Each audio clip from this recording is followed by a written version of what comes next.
Assalamu alaikum wa rahmatullahi wa barakatuh. I'm Salma Kazi Wahab and welcome to this journey along the path where we take you through the different experiences, unique analogies of what people encounter along the path, their own personal relationships with Allah and their own connection with their deen in different ways. No matter what you may be doing in life, if you're a doctor or busy teacher, marking papers endlessly throughout the evening, whatever it may be, you still have a purpose. And that is what we're here to unravel with the different people and how they ultimately find Allah. Where do they find Him and how do they gain closeness to Allah at the end of the day? Joining me in studio today is well-known content creator, mom, wife and influencer. Yes, we have an influencer in studio with us and that is Mishka Ismail. Assalamu alaikum wa rahmatullahi wa barakatuh. Wa alaikum assalam. Jazakallah for having me, Salma. Such a pleasure to talk to you and to have you in studio in this capacity as well. And I love saying the word influencer because it grates many people, including yourself probably.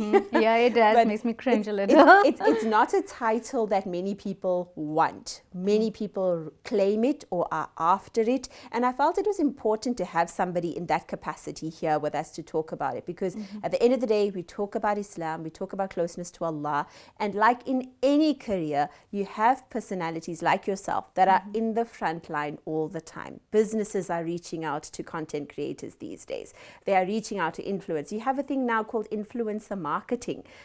You guys are probably earning more than your average person these days, more than teachers, more than you see some of the campaigns that personalities like yourselves run, and it makes people actually wonder. It's a career. You have SARS, our South African Revenue Service, that's even running behind influencers these days because of the earning potential. But let's backtrack a little. When you actually consider the work that you guys actually do, I'm not going to categorize you as a group or as a whole, what Mishka does, what would you say it is that you do? Okay, well, so basically, a little background. This influencer title upon me just came about on itself. I guess when you have a large following, people categorize you as an influencer. There we go. Yes. So yeah, it just took off from there. And then I in the beginning, if you want to be an influencer or a content creator, you got to go that extra mile and reach out to brands and say, you know what, I'm so and so, I'm looking for job opportunities. What do you have for me? And in the beginning, there's no pay at all because you have to do it at a trade exchange basis, which I still do with certain brands. And yeah, so basically it's just marketing for brands and promoting brands and all of that. So yeah, that's how it is. As simple as that. But at the end of the day, here's begs the question with many people, it's a self-made thing. They think now, okay, these people just want free food. They just want to go to the restaurants. They just want the free abayas and the free clothes. But there's so much more to it than that. At the end of the day, it is your risk. It is a halal risk. And like you mentioned, it is not something that initially starts with pay. And when we talk about this journey along the path, it is wherever Allah provides, it provides it for some people. I just happen to be good at certain things. Some people are here sitting hosting TV programs. Some people are hosting radio programs. Some are, like we mentioned, doctors. Some are police officers. Wherever your rozi or your risk is meant to come, yours comes. So how does it come essentially for somebody like yourself? Do you ever find yourself thinking, wow, subhanAllah, were you turning to Allah and you're asking for that to come and opportunities come? Have you ever seen that happen? Honestly, Salma, it is just like that. When you least expect it, a brand will approach you or email you and say, hey, we have an upcoming campaign. Would you like to be a part of it? And obviously, as an individual, you have to review it if it is lucrative enough for you. So if something is not lucrative for me, I will simply decline or accept it if it's good for me. But yeah, most of the times brands reach out to you and you get your larger brands, the well-known brands, and then you get your small businesses. And that's whom I prefer to help, our small businesses, because they firstly do not have the money to invest on a large advertising scheme. So if I can help a small brand, why not? You know, but you'll actually be surprised, the smaller brands are the ones that are actually willing to pay you opposed to your larger brands. The larger ones are like, you know what, we want to do it on trade exchange basis. How do you feel about that? Or we'll give you a sample of our new range of products. face creams or whatever, I don't want your face creams, I want money, you know what I'm saying? I can buy my own face cream, give me money for my content. So that's how it is. But there's the reality. You have the bigger brands at the end of the day. And this is what's important and a pivotal part of what we wanted to unwrap and discuss today. Is today we are in a day and age where now you have to choose. You are a Muslim mom. At the end of the day, you are somebody's daughter. You've got children of your own that you're raising. Where does it now test? Where do you face the conflict now? Is it from the brands that approach you, that align with your thought? Or where do you find yourself being tested when it comes to who you are now mixing with? Okay, you see, that's a very good question, because I think, especially with social media, there's so much of influence on what's trending. So even if there's an upcoming event that is popular and everybody's talking about it, if it does not align with my Islamic morals, and I as an individual obviously know right from wrong. I'm a mother, I'm a wife. If something does not align with my morals, I simply decline it. For example, I think it was about a year ago, a brand approached me, a big brand, I obviously won't mention the name, in South Africa to do a campaign for them.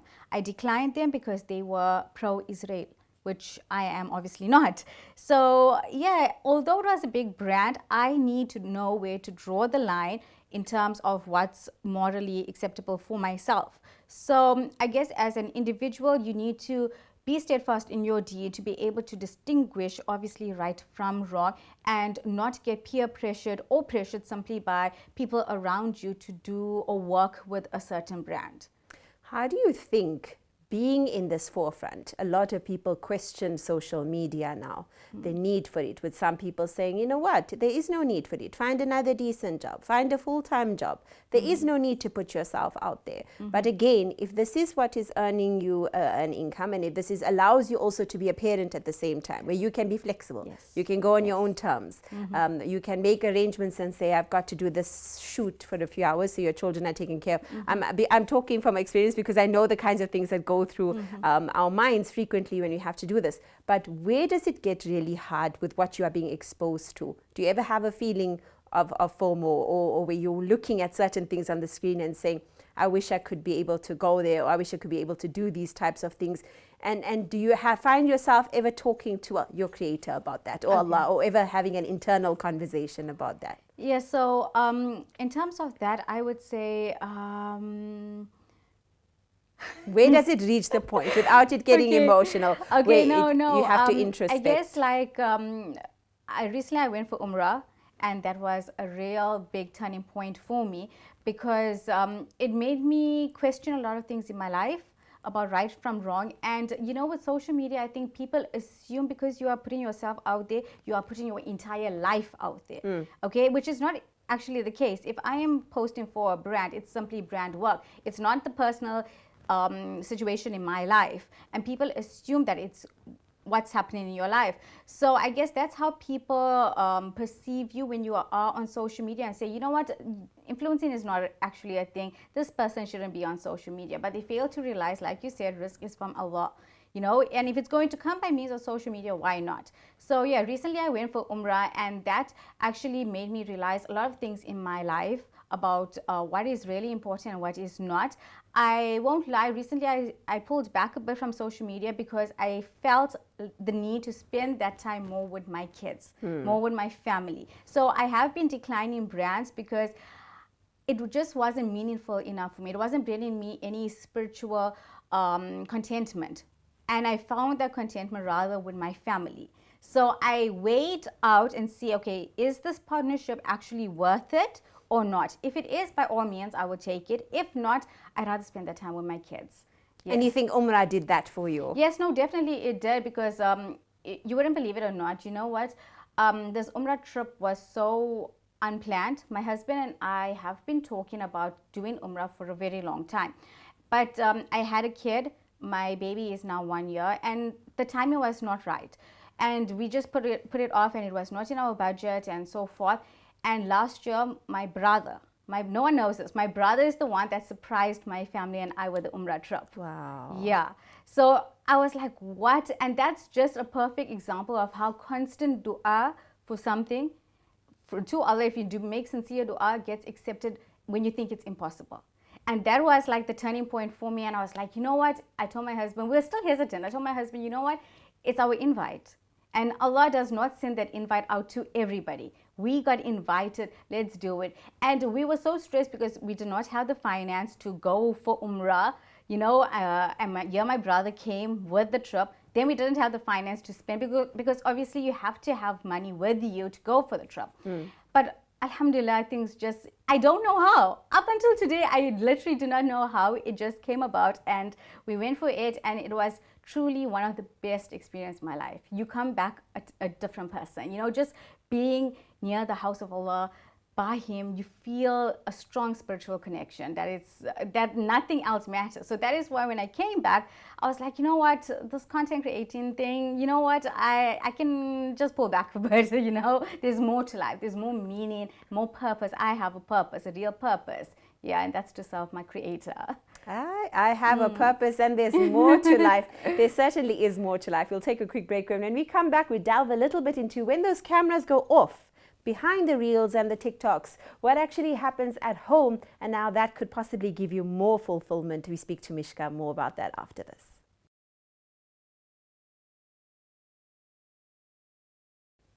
Assalamu alaikum wa rahmatullahi wa barakatuh. I'm Salma Kazi Wahab. Welcome back to Along the Path. Joining me in studio today is Mishka Ismail, well-known content creator from Durban. And we're talking about her own personal journey. We've grown to understand now what it is they do. But here's where the shift started, is from that Umrah trip. And you mentioned a very distinct, somewhat of a shift in your mindset. You begin to re-question what you're doing. You begin to look at your priorities, but also being a mother. And also your children got quite sick on Umrah trip. And tell me how did that impact your spiritual experience as well? Okay, so when we went for Umrah, my mom also had gotten sick. Basically, it was all of us except my little baby and my husband. We honestly thought my mom was going to lose her life. That's how ill she got. But somehow we just had the motivation to keep on going. We were, you know, making dua, we're steadfast in our ibadah. And my daughter Hafsa, my eldest, she was extremely ill. When we went to Medina, she was very, very ill. We tried to get her medical assistance. We got her on the nebulizer, but nothing was happening. It was so bad, Salma, that when we were on our way back at Dubai airport, Emirates wanted to hold us back because they did not want to approve her to be fit for flying. That's how sick she was. And, you know, Allah just comes through. You don't know how, but He makes a way and He finds a way, and He puts things in your favor. And now when we look back at it, when my daughter was held back at the airport, they had to medically assist her, take her separately to a medical room in the airport where they had to assist her. They gave her medication, injections, and all of that. And we were so close to missing our flight and not being able to go home. And now that we came home, my mom tells me, we don't realize that probably happened because whatever injections and medication they had given my daughter probably prevented something from happening on the flight on our way back. Had we not stopped and had we not had that medical assessment done for her, we don't know what could have happened on the flight back home, because it's like, what, an 8-hour flight? Something terrible could have happened. So that is how Allah works. You know, when we think our world is crashing, when we think we are falling apart, He knows what He is doing, and that is in fact the best for you. Only later on, when everything is settled, then you realize, you know what, that was all part of Allah's plan. Because look at me now, alhamdulillah, I'm in a better situation. You know, that's how it is. And yeah. I love that. I like that you've come to that conclusion as well, that you begin to look at it in retrospect. And it is true. You've heard a lot about the saying that sometimes you may not see His plan, but He's waiting with an action. It may not happen now, but it will happen at His time, and His time that He plans best as well. Tell me about your relationship with your husband and with your parents as well. From Mishka, the content creator, to Mishka that's at home, that loves to bake biscuits, that is so good at all of that. And you always put out the most amazing biscuits and cake decorating and all those kinds of things. But how does that also make Mishka a better Muslim at the end of the day versus the Mishka that is ready to appear for an event and that is online, and that is the persona that people see, but the real true heart of who you are is that Mishka that's at home? Yeah, I guess a lot of people, they see me on social media and they assume, you know what, this girl doesn't look like she loves a spoon in her house. But in fact, I'm actually very homely. I love cooking home cooked meals for my family. Yeah, and my kids, I find them to be my inspiration. You know, when I look at them, they are the reason, the purpose, again, for me to want to be better. And I'm very close with my family, my brother. Like I said, no one would just gift you a gift, you know, for Umrah. So yeah, I'm close with all of them. And my husband, I won't lie, he has been my biggest support in all of this, whether it's online, on Instagram, TikTok, whatever, or even at home. You know, just having a baby, you tend to go into postpartum depression. And I was rock bottom, Salma. I promise you, it was really terrible. I struggled a lot with it, and had it not been for my husband and my mom, I don't think I would have came out from that phase. They really supported me. My husband, he was there, he guided me, he listened to me, he wiped my tears away. So alhamdulillah, for my family, they are very supportive. My kids, I love them to bits. And yeah, I would not be Mishka Ismail had I not have my family. You mentioned the postpartum, so I have to pick up on that as well. It obviously rings alarm bells for most of us and a lot of women around the world. But now being somebody that's in the public eye, you dealing with something like that behind the scenes. You mentioned your mom, your husband being support system. Of course, how does that also connect you to your deen, your religion? How do you think being in the public eye kind of made it worse? That you eventually started feeling other people are maybe moving ahead of you, things are happening in their lives, and here I'm sitting at home taking care of babies. Did you ever think like that? Oh, definitely. Yeah. I mean, you get influencers all the time post on social media, 1 month postpartum, you know, they look in their best shape, they're happy, they're out about with like 10 kids, doing their daily chores, and here you are crying. You know, you don't want to even at times look at your child because you are going through the worst. And that is when deen comes into play. And my mom was the person who kept on telling me, go and read, go pray on your salah, cry, read your 2 rakah nafil, even, you know, just to let your heart out. And you know, it's important to have that spiritual connection because it basically heals your depression. You know, it heals your depression, and you have to constantly remind yourself of Allah, because that will be one of the matters that help you overcome whatever it is you are going through. And yeah, had I not had the support system and my mom encouraging me, I won't lie, my mom used to always shout at me, be like, Mishka, you know what, don't cry, go and read your salah, cry to Allah instead. You know, He is the one that's going to help you. We can't really help you. What are we going to just change the baby's nappy and whatever? Though that helps, but as a human being inside, you need to heal in order to be the best version of yourself for your family. Because if you are not stable, your family is going to crumble. You know what I'm saying? So, excuse me. So, yeah, you have to be steadfast in your deen and remember Allah through everything. We're in this beautiful new year, Muharram 1447, a new year, a new perspective on life. What are your spiritual goals or ambitions for this way forward? What do you want to do differently? What does Mishka want out of your life? If that Umrah could do so much for you, your children getting sick sometimes is a blessing, in a way to open your eyes to different things.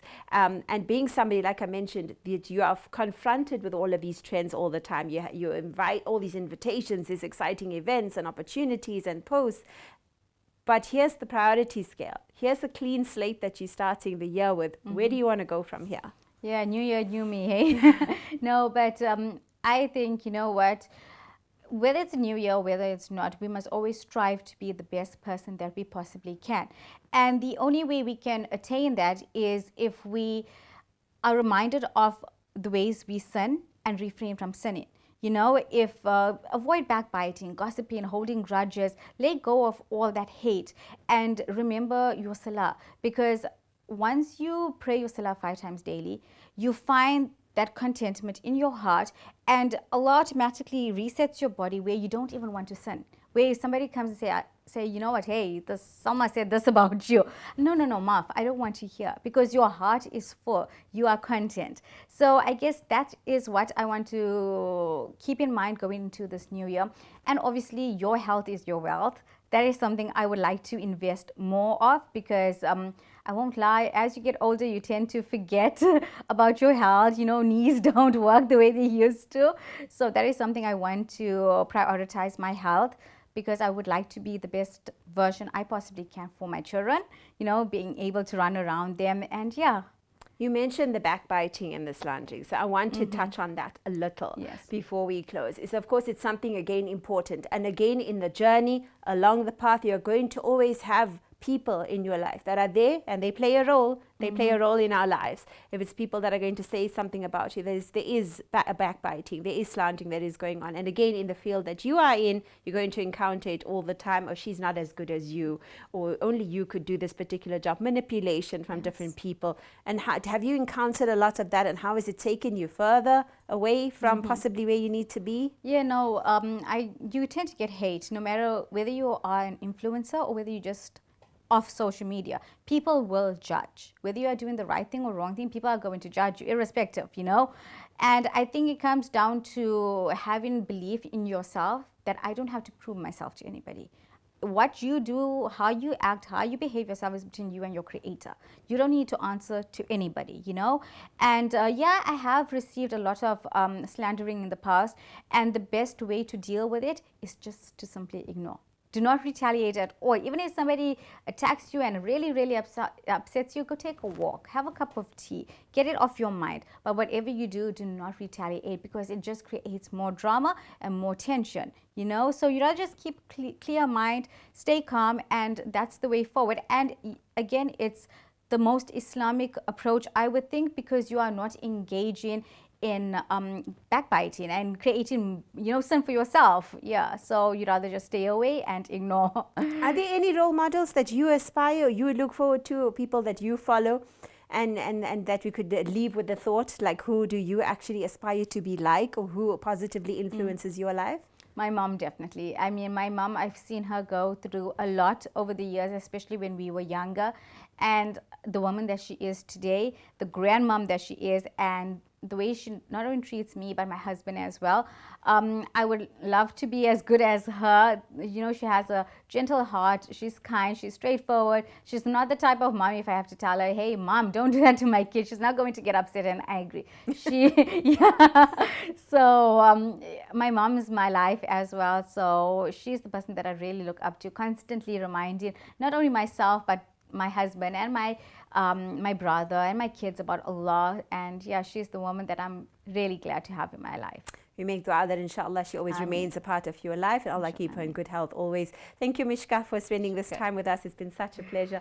Mishka, Ismail there joining us and shedding some beautiful light, and actually being in the public eye, and also how you are confronted to face another reality of who you are when the cameras actually go off.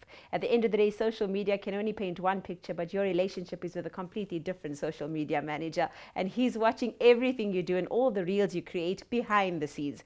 He's seeing it, and he's seeing the thought processes behind it. Inshallah, may Allah make it easy for each and every one of us, no matter what we do or what we choose to do in our life, to find him along the path at the end of the day. That is the purpose. From me, Salma, until next time, Assalamu alaikum wa rahmatullahi wa barakatuh.